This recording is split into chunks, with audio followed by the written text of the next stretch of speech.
Hi, everybody. I have put up a quiz for you to take, and hopefully you can see it and you'll enjoy it.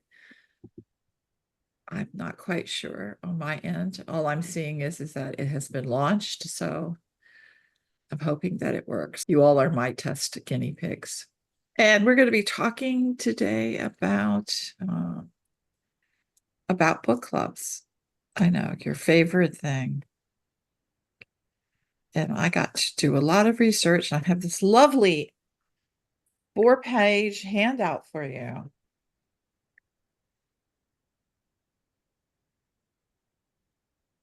I don't know if I even have Deb's.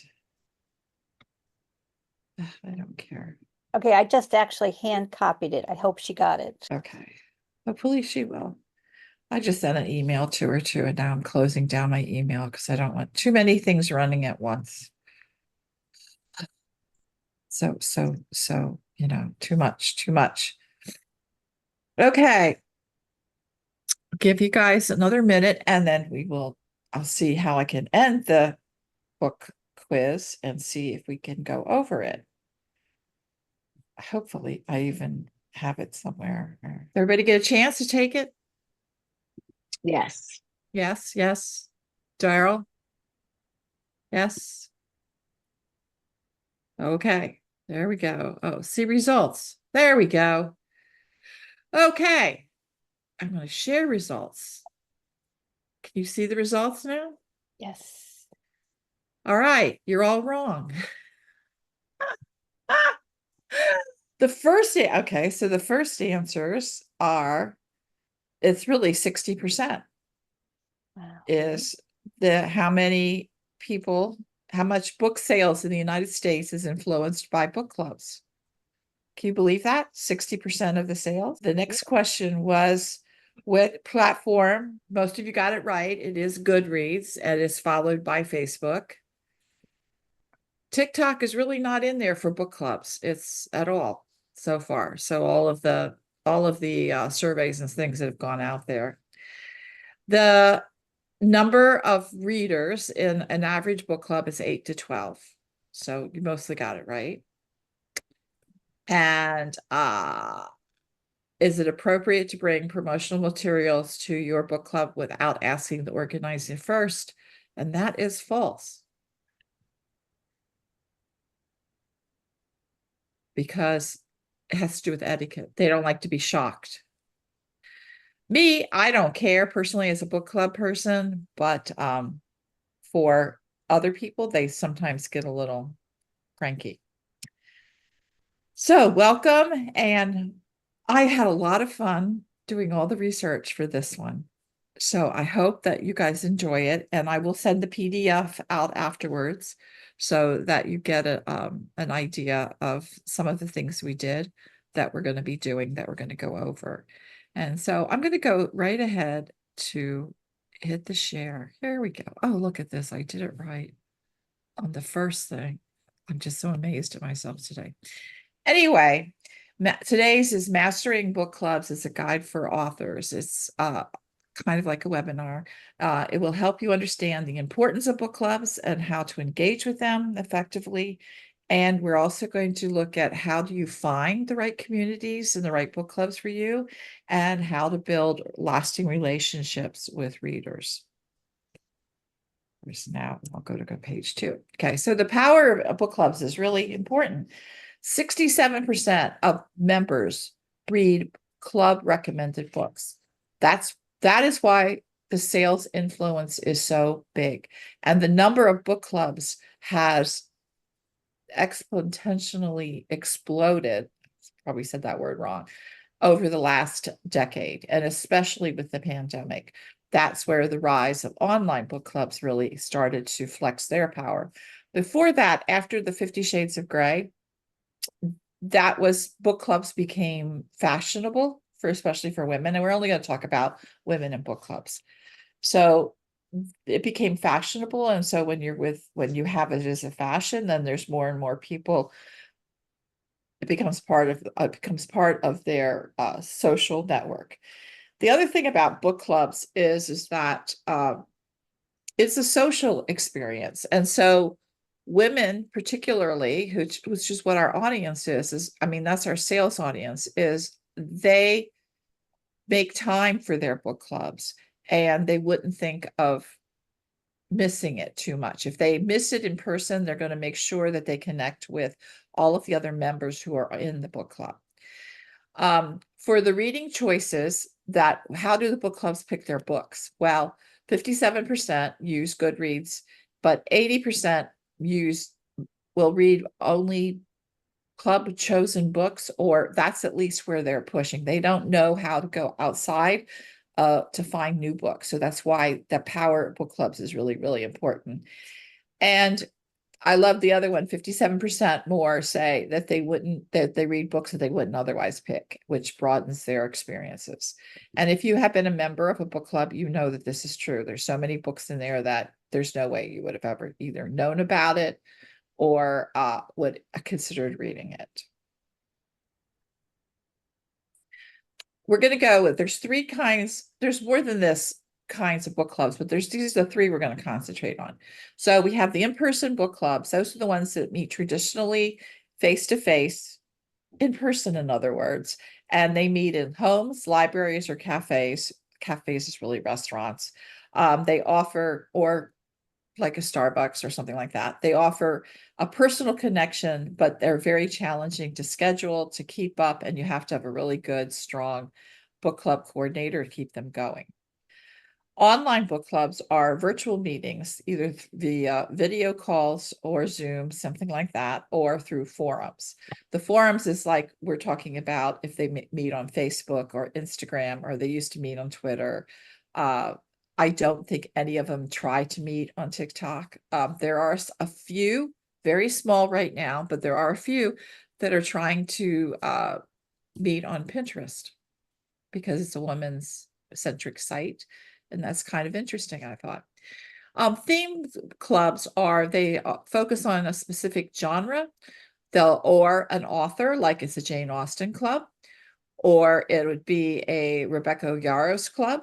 Okay, so the fantasy ones, these are all very popular, or a certain topic, or they are based upon a celebrity, like a Reese Witherspoon, Oprah, someone like that. So those are considered theme book clubs.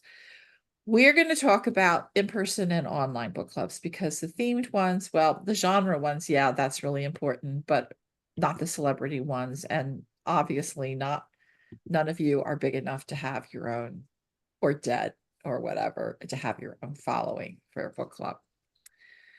You can disagree with me, but I don't think you are. Okay. So how do you find the right book club? Well, we have to do research, and that's the hard part. You're going to explore online communities, and I'm giving you a list in the handout, but the way of doing it is there's ways of doing online communities, which means you're looking in Facebook, you're looking in Meetup, you're looking at there's just like a whole bunch of different ones. Library thing. I have a whole list of different places that you can find active book clubs. And don't forget Reddit. Reddit is also, you can search in there if you are handy with Reddit. It's a great place that they will tell you they've got hundreds of thousands of readers on there that do participate in different kinds of book clubs. I think that using Reddit, for me personally, the research on that was a little hard because you really have to drill down and you have to not get distracted, and you have to put up with a lot of, BS too, because Reddit for me can be like a swamp. There's platforms out there for finding book clubs. Goodreads, because over 50% of the people are using it for their reading and for what they consider their book club. So it's a good place to find book clubs. Facebook groups, you can search with their search ability that they have.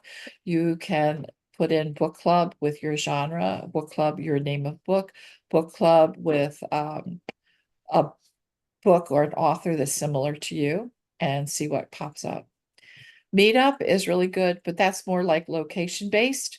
So and they have thousands of book clubs on there. And then there's specialized sites like Novel Network, which is the one I always forgot the name of, but I've looked it up this time. And bookclubs.com are platforms that are the two top ones that I could find that are out there that list book clubs and list services for authors on how to connect with those book clubs.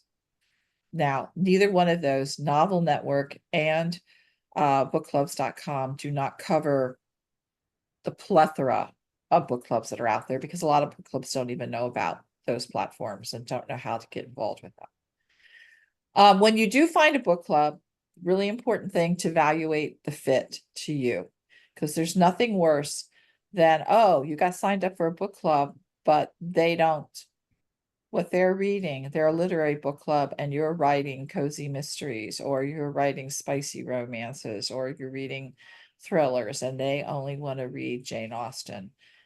You're not, it doesn't work. And what happens is there's a bad taste in the mouth on both sides. And so you need to do a little evaluation of the fit. So you need to see what kind of a club it is, like how does it meet, but you also need to, most importantly, it's reading history. What were the books that they've read recently? What are the events, if they do events or whatever, what do they enjoy doing it, their schedule, and they're also their required participation level. Like what is expected of the author? Is the author expected to send a bunch of free books? Is the author expected to actually run the whole thing? Are you going to be interviewed versus do you have to plan an hour's worth of activities? Because there's a spectrum out there of the book clubs, and you want to be prepared for what you're going to be doing with that. Okay, when you finally find the book club that you're pitching to, you introduce yourself respectfully. This is kind of, I don't need to say this to y'all, but I'm putting it out there. Make sure that you follow the proper etiquette in presenting your book to the club. Ask them. I mean, ask the coordinator, do you want books from me? What do you want from me? How long am I going to be there? Am I going to be on Zoom? Am I expected to be in a Facebook group? Am I taking questions for 4 hours? Is it a whole day?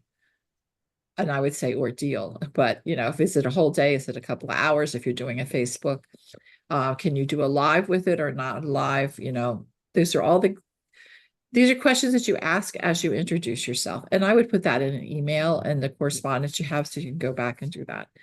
It's always polite and nice to offer incentives. So it can be anything from a review copy ahead of time for just one copy or something like that. It could also be some kind of exclusive content. Let's say especially if you're writing cozy romance or you're writing a cozy mystery or something like that, where it has a recipe or something in it.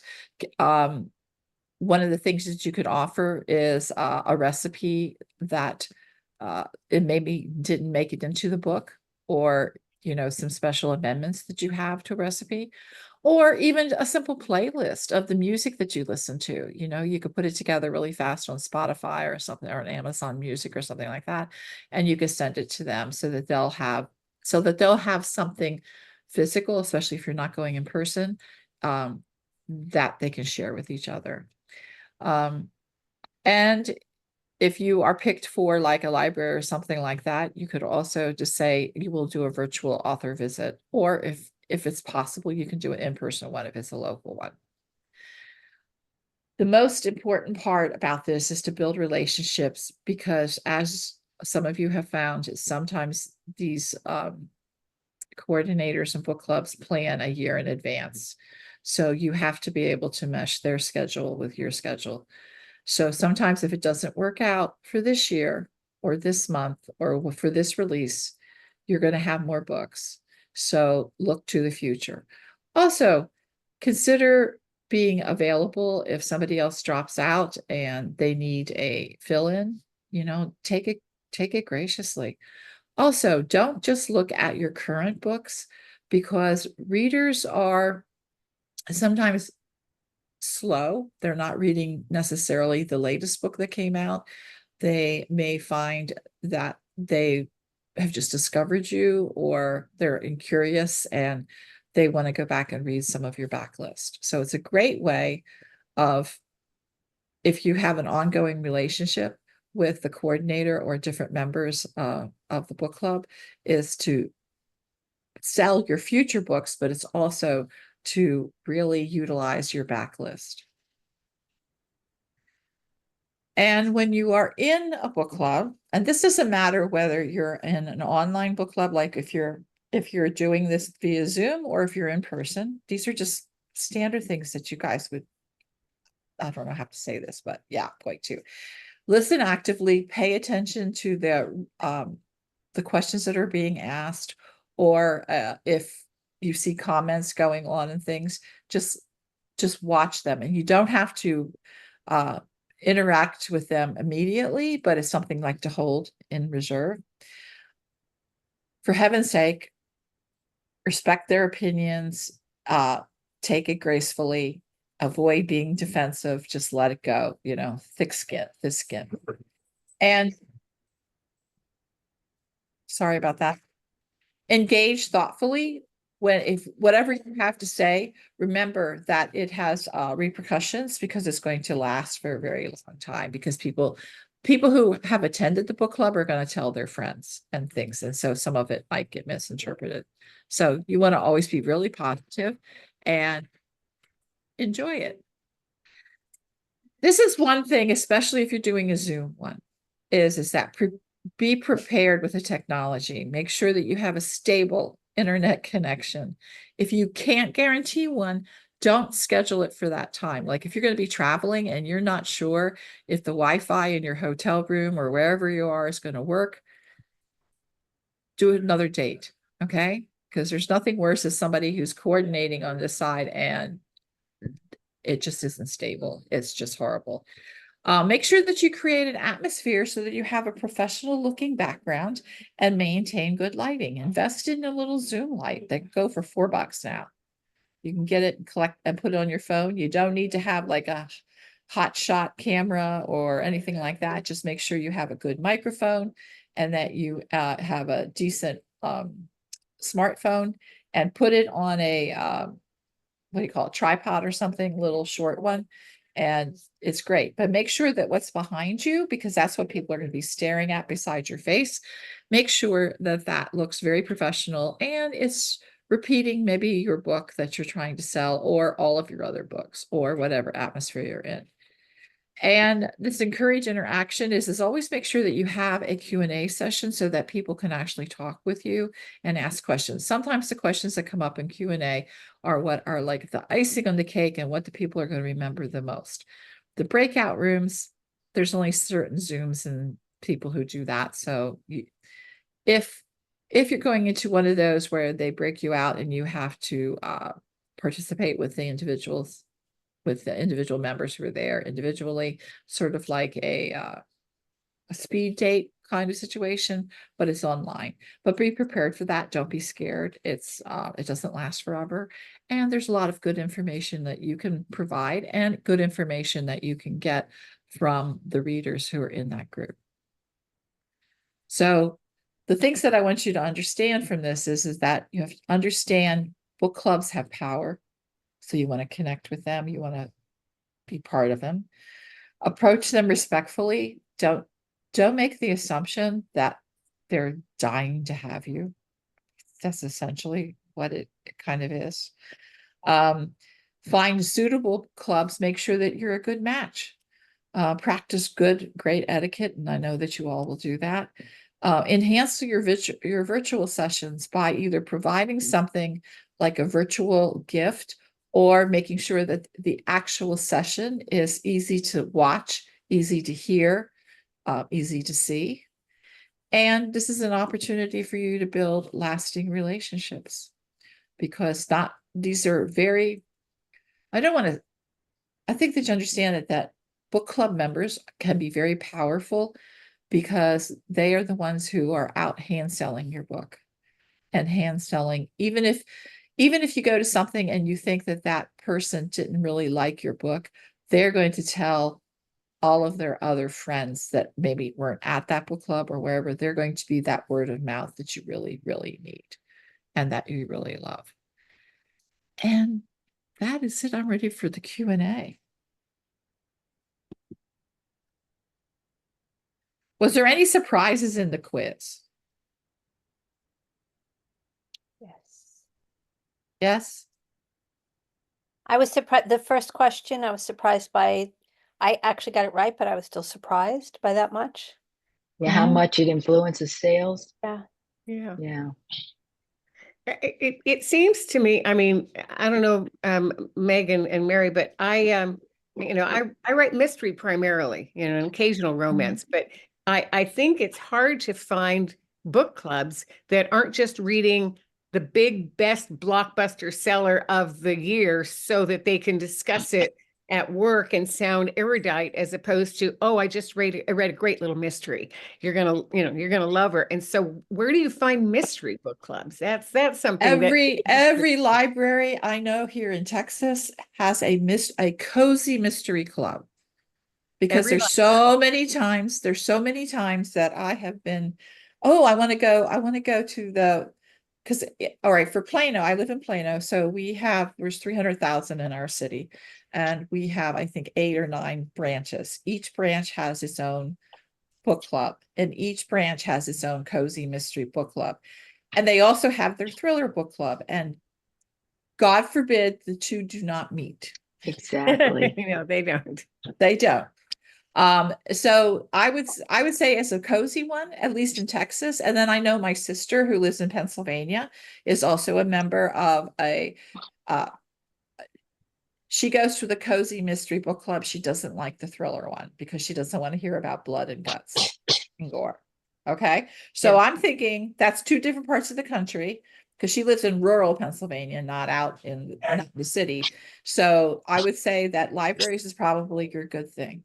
And one of the parts of the handout is going to be how to approach libraries and find out what book clubs they have within them. Okay. Which And is would you just- one of the surprises is that all the library associations that there are, and there are quite a few of them, there's state ones, city ones, regional ones, and national ones, all have listings of what their libraries do and if they have book clubs. And it's free. So it's research. It's just getting on there and connecting that way. And a lot of them now, since the pandemic, they have book clubs in person, but most of the book clubs are also virtual, as in Zoom. Go ahead. I'm sorry I interrupted somebody. My library system has and they have partnered with somebody huge because it's a small library system. Sorry, we're having renovations if you hear hammers. And they will invite an author, usually a pretty big name, to speak in general. And then they broadcast it to multiple libraries. And I've sat in on a couple. I was just curious. I don't know if that's something that's attainable right now, but boy, That what a is great run exposure. by so MJ Rose, who's the Book Buzz person. Yeah. Okay, that's she was one of the founders of that, and I don't know their name and stuff. They have a newsletter and all kinds of things, and I don't know what the cost is. I know it is a cost. It's how she makes money. Right. But that they do that, and they have it to thousands of branches, and almost every library has that available. But in addition to that, they also will have more local ones if they have the resources for it. No, these guys are definitely international or Yeah. yeah. I'm just looking. I think it's called Dare County Reads. Right, But that's just how we. that is what. Yeah, there's a thing behind it for that, and it's under the Book Buzz BUZZ network, an umbrella. Okay. So that's how you could research it, and I will make sure that I go and find it too. I haven't worked with them recently. I was, as a book club person, I was like, no, I don't need that, thank you. But I know that there are the smaller libraries, like Intercourse Pennsylvania uses that. Right. Because my sister Scared? used to live in Intercourse. So I was like, okay, kind of an interesting thing. All right. But I mean, libraries want to have a reason for people to come in, and with the pandemic and everything else, and having that they have bigger they have ebooks that they put out and things like that, and audiobooks. They do have like if you approach them, like they've got set up different times that they will do the different things. The other thing is the bookstores, especially you can go after independent bookstores now. The chain bookstores, generally speaking, unless they've got some staff that sticks around for a long time that they haven't laid off, will run a book club, but it doesn't last for a long time. So it's kind of a hit or miss thing. I was going to say, I actually used BookBuzz when my very first book came out, MJ Rose. And I know that book did well. I don't know if it was because of, BookBuzz, or if it was because of the theme in the book and the novelty of a cheese shop. But it's the book that has sold the most for me, and I've not gone back to MJ Rose, and I wonder if I should. Because I mean, it was expensive. It Yeah. was not a cheap campaign. How much did it cost, may I ask? Well, at that time, so this was 10 years ago, it was like $1,800. Yeah. It was Okay. a So big investment, but I thought, well, if I'm going to do this, I've got to go ahead and, do as much as I can. And I knew nothing about the internet at the time, how to get things out there, so it was an investment. I think it's much more expensive now. You can pull up MJ Rose. yeah, I'll I check. just did, and she's there, and it's all there, and I'm sure we'll find the library thing. But she's got a huge Facebook following, like 400,000 people following Yeah. her, probably because she gives PR tips. So, but yeah, it has always been a question: do you throw more money after something just in case? Because we don't know where our PR works. We don't know where our money Mhm. is best. That's the hardest thing of being an author. We're not wired that way. Well, and even if you do try 10 things and you do well, you don't know if it's a combination, if it's the backlist, if it just happened to be the stars were right that I mean, you don't know. You just have to I think you just have to keep at it. Yeah. So eventually something's got to stick, right? Right. The thing is with PR is in the more places that you get it put, the better chances you have, but you don't know exactly which one did it so that you can repeat it. It's Right. the whole thing about PR is you just have to do as many places as possible, which is like when you'd get like a BookBub or something like that, for goodness sakes, do promo stacking. Make sure that it's not just in BookBub, but it's at every little place that you could find it, because it's like you're going after the audience of who's looking for a free book or a cheap book. So you need to go and add it. You need to add some information about it at all of those places, because you don't know for sure whether they opened, which email they opened, where they heard about it, or whatever. Because the thing is that they have to see it. It used to be 7 times. Now it's like I get told 40, 9 or 50 10. times. And I know, oh yeah, that's true. I have to see it lots and lots of places. The Mm. more places I see it, the more it's sticking in my head. The more times it sticks in my head, the more I'm actually going to click the buy button on anything. It's not just a one thing. So the thing is, if you can get into libraries, it's into their book clubs or whatever, even if they don't pick your book. Now, what I was talking about before is that some libraries have book club kits. So you should, when you are finding out, when you are inquiring with them as to whether or not they have an online book club, or how does your book get picked for a book club or thing like that, you can also ask them how to participate in the book club kit. Because if it's just an investment of 10 to 12 books on your part, that they're going to be sticking around for a couple of years, I would say that's well worth it. Would you do like a kit and market it on Instagram and Facebook and say if you're in a book club and you'd like a kit, I have 3 to give away or 2 to give away. Email Yeah. me and I will get back to you. I'll pick a winner. I think that's a good idea because what you can get from that, you can gauge the interest in whether it's just book clubs that do it or libraries that do it and see which ones. Because then from there, if you get people to sign up for it, especially if you're going to do it as a giveaway, you could start your own list of these are book club members that you can hit up with things later. Right. It's part of building the relationship. I think that's a good idea. I know, okay, so I know that Susan Elizabeth Phillips came out and said that her hardback is being re-released as paperback in February, I think, of 25. And so she started a couple of months ago. She started sign up for my Google Sheet, and she's going to pick 8 book clubs that she'll do Zoom calls with. And that the stir of information, because I kept being asked, are you going to do it? Are you going to do it? Are you going to do it? And I was like, being the arrogant person I am, and said, I don't sign up for a Google form. I'll just ask her. But anyway, I was like, oh, then I went, well, that's just a really invaluable list that she just built by saying there's a Exactly. possibility, and she had limits. She said you have to have 8 people in your book club, but not more than 15. And so I was like, oh, well, she's really studied the market. But then it was also, she had a subset of if you're a library or somebody like that and would like me to come and I'm looking for places to go, or if you're in a women's club or something like that. So that's a possibility. I think that's a great idea, Mary. Who did that one? Susan Elizabeth Phillips. She did both of those, or her And yeah, assistant. she's gonna get a ton of buzz. And it's gonna be us saying, hey, we've got this cute little kit that can go. It's gonna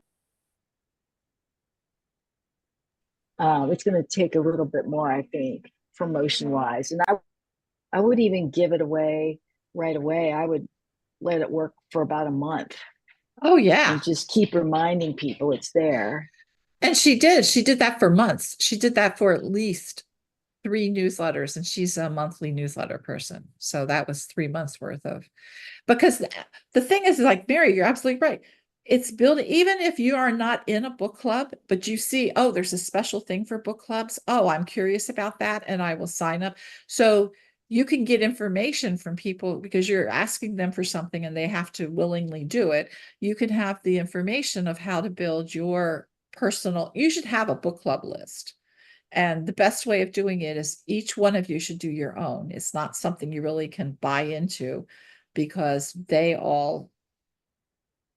every one of them is different and has to, what your needs are and what your product is, what books you're producing versus what's, generally out there. Like you're not, like maybe sometimes you write a really big women's fiction book that's hot for the moment, but at the other times you're writing cozy romances or cozy mysteries. So then it's like, oh, well, I need to make sure that the book clubs I'm looking at are a good fit. It's just like finding the right readers, it's finding the right book clubs. Well, if you reached out to them and said, this is my book, this is my book club kit, and they respond to you, they're kind of doing some of the qualifying work, aren't they? Because they're saying, oh yeah, she might work with us. I mean, that might be a good fit. Yeah. And then they're going to expect to get information from you in the future. Okay. Yeah. And so the thing is, and I think that once you have a book club list, is even if it's just 5 people to start with, then you should be sending them out at least quarterly. Monthly is good, but quarterly will work, of just for book club coordinators, just for my book clubbers. Here's, something special. Here's even if it's a book that you read or something that or highlighting the book club event itself, because we're all human and we love to see our book club pictures or whatever out there in Instagram or something like that. And there's a lot of restaurants now, believe it or not. There are different restaurant chains that are like, say, if you have a book club in our restaurant and tag us on Facebook, we will put you in a drawing for $500. So we meet now in McAllister's every month. and we take a picture of all of our people holding up a book that we're going to be reading the next month with the McAllister sign behind us.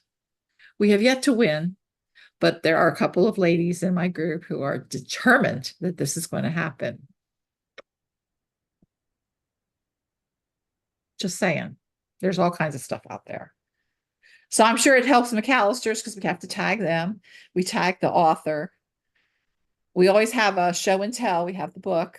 We always make sure everybody's got a copy of the book because we're lucky. We actually have the book and give it away to people because we're getting it from authors. It's like if you want to be in the Fresh Fiction Frisco book club, then make sure that we have at least 20 copies of whatever the book is.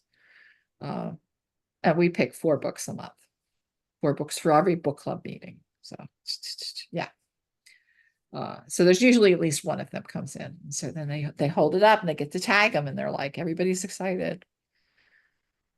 Even if they don't show up for the book club. They're like, oh yeah, I'm part of that. But I can't imagine that we are the only ones out there that do this. I just can't. I know that there has to be more. No, and I'm getting the impression that a lot of women in their early to mid 30s are starting to really get into this. Yeah. Like my daughter and her peers, they're really getting into the book club thing. She uses my Canva account, so I see when she's organizing her latest book club event. But they're going for the big one, like the women. What's the other new one? The God of the Woods. They're going for these younger. They seem to want the bigger names right now. Yeah, because they're Which is getting their information off of Oprah and Reese Witherspoon. A lot of them are Right. for Reese, and then some of them from Jenna on the Today Show.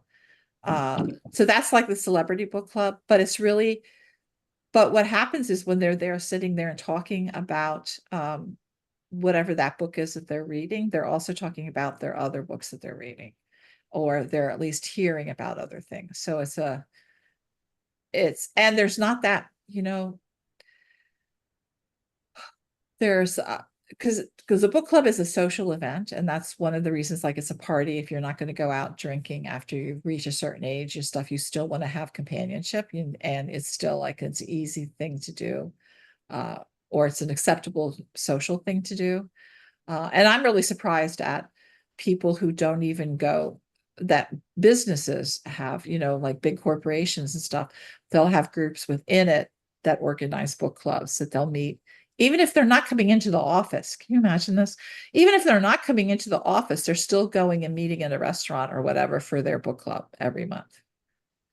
And Yeah, I do believe people are looking for experiences, especially after COVID. They want that connection, yeah. social connection. I had a question. This goes back to last month. I'm trying to build a list of publications that I can reach out to. And I'm just getting my info on the May book to build a press kit. And it's kind of a scavenger hunt, figuring out who the editor is and how to get a hold of them. And some of them are probably a little bit beyond my reach, but I figured all I could say is no. Yeah. But LinkedIn seems to be a big thing with editors. Yes. Contacting them and getting their guide and podcast. Yeah. Yeah, I'm trying to build that list so that when I get my kit together, I can start reaching out to them. Who knows? Maybe I'll just wear them down. If I start in November, I'll just wear them down. And they're like, fine, we'll put a mention somewhere. Yeah, but that's how it works. And Yeah. maybe not just editors, also look for producers, also look for interns and assistants, because they are the ones who actually get most of the work done and who at least provide the information to whoever is going to make the final decision.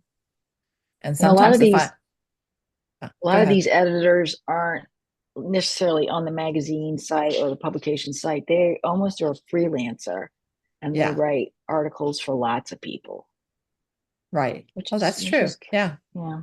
There's a lot of Okay. ways. LinkedIn is so invaluable for for publicity, for getting into who's doing what, where, and for sales for that. It's just because everybody has fled from Facebook, because all you can do on LinkedIn is work. It's all work related. Right. There's very little politics or anything else. There's just, Good. here's how you do, here's how you do a certain thing that's like business related. And it's really easy to figure out how to get their email addresses, which I love. LinkedIn. Yeah, I can And contact them through LinkedIn, and yeah, because on the magazine site there's nothing, but then you dig a little deeper and you see, oh, I'm on LinkedIn. I think, well, that must be how people get you. yeah. Um, And the other thing is if they're freelancers and they're working for a bunch of different sites, like I know at least on the film and TV side, if they write for like the freelancers and some of the people that they write for are Variety and Hollywood Reporter and that, then you just search on Hollywood Reporter within their not like just members of it, but because they make the connection themselves. And so you can see, oh, they freelance for these people. So that would be somebody, another way of hitting it up. So I would try, what I'm trying to say is for Mary, is make sure that you put the publication or the podcast name into your search thing, and not just if they're working for them, but they're also associated with it. okay. Okay. And I think the interns and stuff, especially in entertainment business, are really using LinkedIn a lot more than an older generation was. Mhm. So if you're going after the ones who are really hungry for material, which is what you're looking for, then friend them. Okay. Just Yeah. friend them, and yeah, and it's always free to make a connection with them, send them a little note. And just say, hey, I'm an author and I love what you did in XYZ. Love to No, it's connect. just like Instagram. You just have to Mhm. start creating a dialogue, and not Yeah. necessarily buy my book, but just start chatting about little Yeah. things. Okay. Okay. Yeah. Yeah, and make sure that you guys segment your lists that you keep for yourself. If whatever email program you're using, whatever customer relationship, whatever program that you're using, even if it's a spreadsheet, even if it's a bunch of lists in Outlook, you can do it in all different kinds of things, is separate out what they're good at or what they are known for. Because there's some people, you want to have the book clubbers on the book club, you want to have librarians on a librarian, bookseller. You want to have influencers. You want to have, if you see somebody that's good at TikTok or Bookstagram, or because the social media networks keep changing, but the same influencers usually go from one thing to another. The ones that are successful, when once the part is dying, like when MySpace goes away, they still pop up on the next thing. If you will have I mean, I think we're all of the age where if you were on MySpace, you saw who was hot there. All of a sudden, a couple of years later, they were the faces you saw on Facebook. Right. And the ones on Facebook have now moved to Instagram, and some of them have even moved to TikTok. And then TikTok is, I think they're having issues. I'm not sure what's wrong with TikTok, but they're all complaining and moaning and groaning about how they're not getting engagement and what are they going to do, blah, blah, blah. So it's kind of like, I find it amusing because it's like, well, if you're going to be successful at whatever, you're going to be all over the place, just like what we're looking for all over the place is. So, And TikTok's matured. It's not what it was 5 years ago, and so it's harder. yeah. When you get into these places early and they're hot, you do get noticed, but it matures just like digital publishing. It's matured. It's like publishing. There's Yeah. nothing different about it anymore. And they're finding that if they want to get seen, they have to pay. God forbid. Mhm. So Yeah, that's true. that's true. I was like, oh, that's a shocker. How did you think they were going to keep making money? Did you think they were just manufacturing it over there in China somewhere and they eventually have to, you know, I find it amusing. Does anybody use Threads? What are you finding? Are you using Threads? Do you look at it? Is it like, It's okay. yeah, It's more words. It's less images and more words. Um, I don't, and if you put a post up on Instagram, you can share it to Threads, but it doesn't necessarily look right on Threads if you do it that way. Because Threads, okay, like I said, it's a different style of engagement, I think. It's more words and comments and conversation, yeah, whereas Instagram is pictures yeah. and images and It's video. Yeah, yeah. yeah. I mean, I haven't fell in love with it.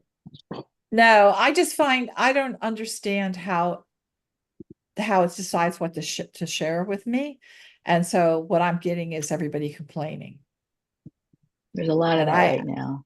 and I can only take so much of that before I just go, no, you're affecting my mood. I don't want to hear it.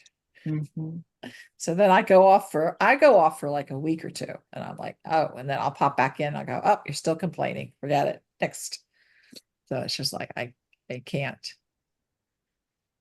I don't know. I try to stay away from negative stuff because, it just affects, Yeah, I don't want to think it's negatively. unnecessary. Yeah. It almost reminds me of the conversation boards back in the 90s, the boards, Ah, yeah. where people talked about publishing and whatnot, and it was all typing and publishing. And that's what Threads reminds me of. It's almost like it's a throwback to that. Yeah. That's interesting. Yeah. Like live journal kind of stuff. What was it? The writers I knew used to call it the boards or the chat Oh, rooms, the chat rooms. the chat rooms and okay, so that was live journal for a while, but even before that was the ones that, oh gosh, what were they called? See, and there's so many incarnations. Yeah, Everything, it's like everything the old. comes new again. The thing is Hmm. that look, if what we're talking about is like there's times where you want to communicate and it's just words, and then there's times when you communicate and it's pictures. And then what is video? Video is kind of a combination of pictures and words, but it's like we still have to have we're still communicating the same kind of way, Message. but the same message, but in different ways. Yeah. Marie Force does a good job on Threads. It's like she's not really interested in doing the pictures or anything like that, but she will start dialogue. She's good at commenting on other people's pages. But she does a good job with that. It's just time. It's just that Yeah. looks like it's her platform. Right. And the one that's not bad is Pippa. What's her name? Oh, Pippa Grant. Grant. Yeah, Pippa Grant. Yeah. Yeah. And then I think Katie Robert just stirs up muck. But yeah, I'm just like, okay, we're good. And then for some reason I get all the TikTokers and I'm like, really? Who are all complaining and the authors complaining that they're being asked.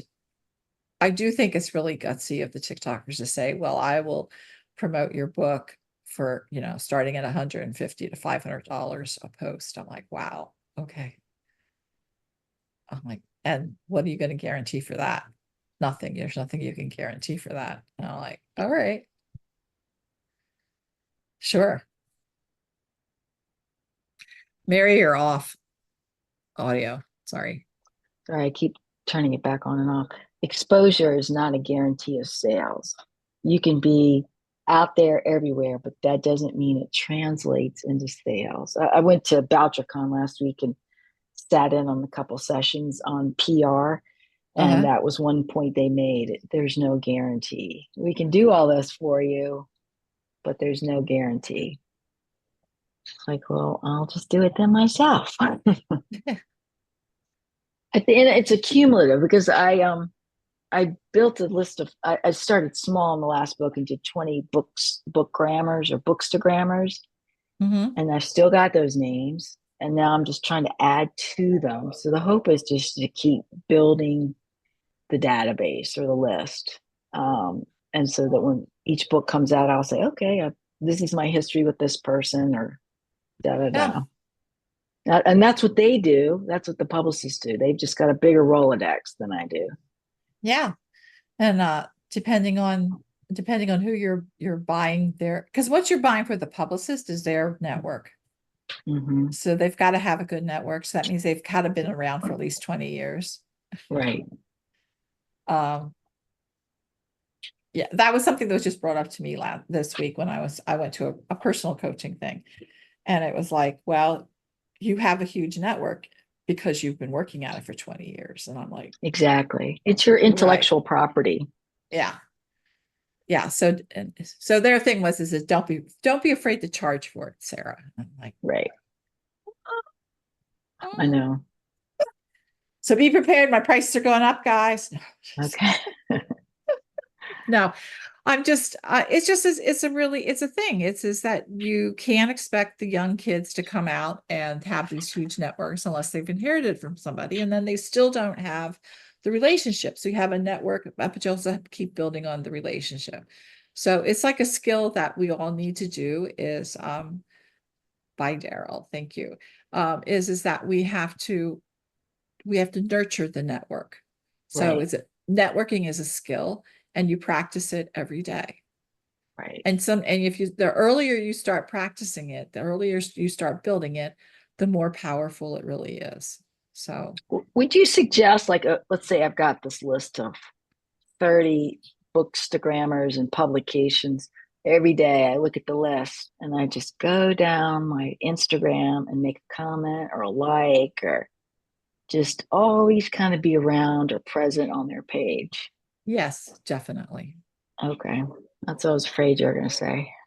Okay. Right. And or share something that they've done. Share, you don't even have to, but you can do, if you only have a list of 30, really, Mary, that's only It's going not to take, huge. it's not going to take you that long to do that. And You I could, spent a lot of time going through each site to make sure I was a fit for them. Because you can yes, you can reach out to a lot of people and not be a fit. And I've seen that with a lot of blog tours or Instagram tours. I go down the list, somebody will publicize where they're visiting. And yeah, I'll look at them and I'll think, but those aren't always a good fit for you. yeah. Those are not the audience that you really want to have. Yeah. Right. Right. And that's really important. But I mean, that's one of the other key things. I mean, in marketing and selling, they call this that that you have to spend an hour every day doing some kind of networking. Mhm. And when we say the networking, we're not just saying, oh, you went to a let's share our business card session. No. Networking is online. It happens all the time. If you have a list, if you make a list, do their little things and just start at the top and just go and, spend 30 seconds on each of their whatever. So Mhm. if they posted something, either like it, or if you have to make a comment, you can make a short comment. Those are fine, or sharing, because all of the algorithms behind the scene are doing that, are giving different value points to it. But the important part about this is the creator of that is seeing it. If they see He's your seeing it. name, and if they see your name liking it every single day, you're sticking in their head. You are nurturing your network, and that's really a super, super important thing to do. But if you haven't prepared, if you don't have a list of who you should be touching base with, then you're going to lose out. Then you've lost it, and you'll have to start over again every time you have a new book out, or Right. every time you have a new event out, or every time you have something else out. And if there's people that you hope to connect with, I mean, I would have a list of, here's who I've connected with. And then I have a list of people I would love to connect with, and I'm like, okay, so here's my Nora Roberts. And I'm like, okay, I'm going to she's going to see my face, damn it. She's going to see my cute little face that's on my Instagram profile every single time she posts. I mean, I'm just going to be there. And eventually what happens is they'll reach back to you and say, oh, thank you. And then they'll start looking at yours. Yeah. It takes And a then lot. I know. it takes a lot. But if you just give yourself a timer of 25 minutes, 15 minutes, whatever you've got, even if like you're just sitting and waiting for somebody, you have your smartphone. This is a perfect time to go through your list. Like, especially you could put your list on like a Google list Docs. in Google Docs or whatever, have it up on your phone and just do a click off. I know where I am now on my list. I can do this. And it doesn't matter if you do it in the middle of the night when you have insomnia.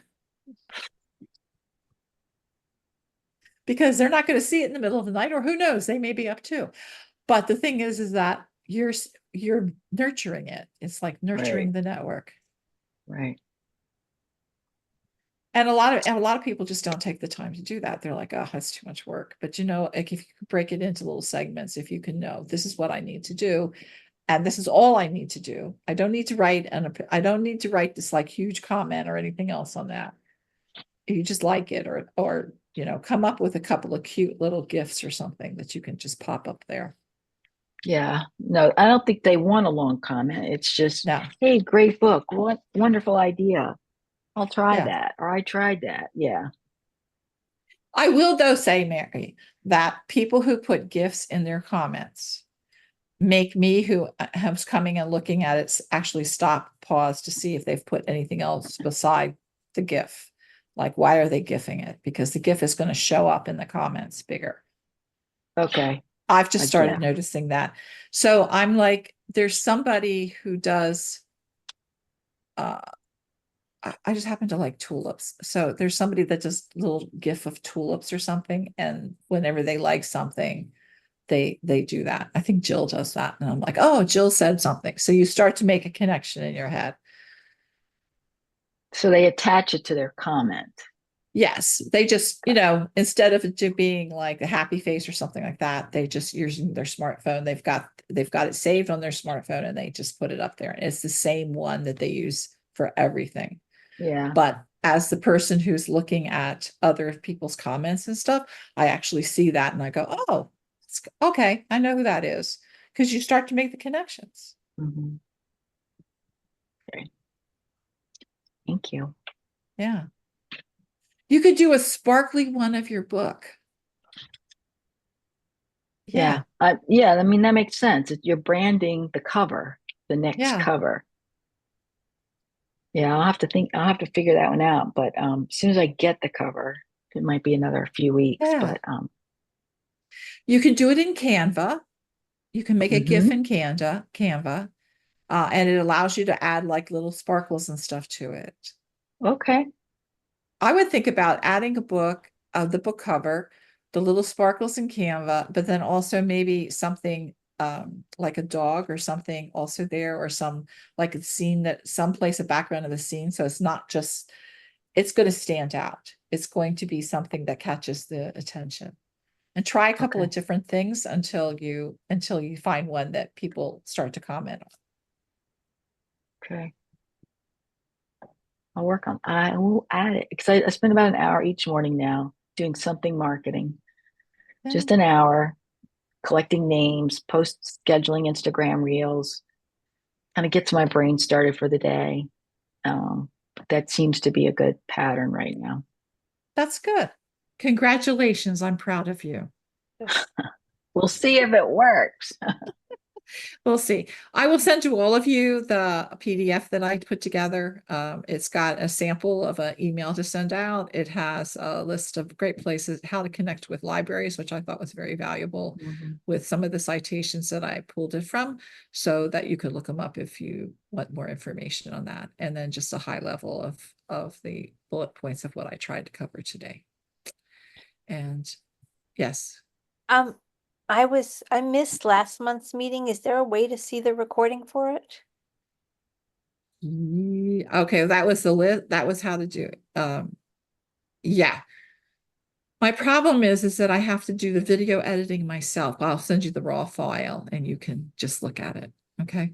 Thank you. All right. And I need to put those up somewhere. You know, with the hundreds of books I add every week, you'd think I would just have time and the inclination to add more stuff, you know, you'd think that it would be easy. But for some reason, I have this like mental block on adding things that I'm thinking is marketing knowledge. It's not that I'm afraid to share it, it's that I'm trying to work through, why am I afraid to do this? Why am I not doing it? What is my fears? So I'm sharing with you guys of just, You need like a separate YouTube or something identity as almost apart from Fresh Fiction as Sarah Reyes marketing guru. yeah, Yeah.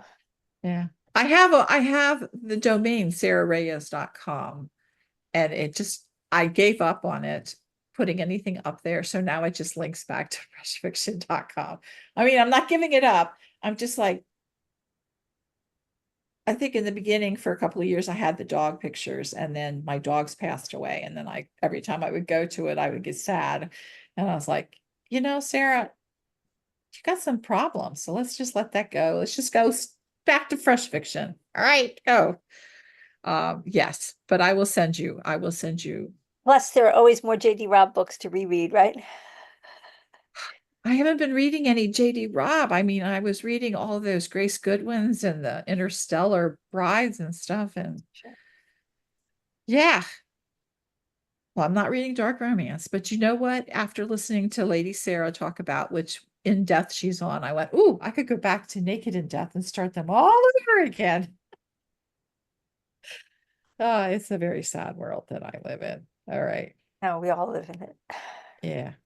But thank you. I will think about that. I actually do have a channel, Okay. a YouTube channel, and I could put it up there and make it private. That's a good idea. Yeah, it's not it's Yeah, I just upload it. I have a bunch of stuff uploaded that's private. it's not Yeah, hard. I do it right from my phone. Yeah. Thank you, Meg and Mary, for the Thank great you. ideas Thank Thank you. for what you. I could do to make it better myself. So I really appreciate Thank this. you. So And Terry, I hope that your dog looks gorgeous. We'll need pictures. All Thank right. you. Take care, everybody. have a good All right, day. bye. Bye-bye.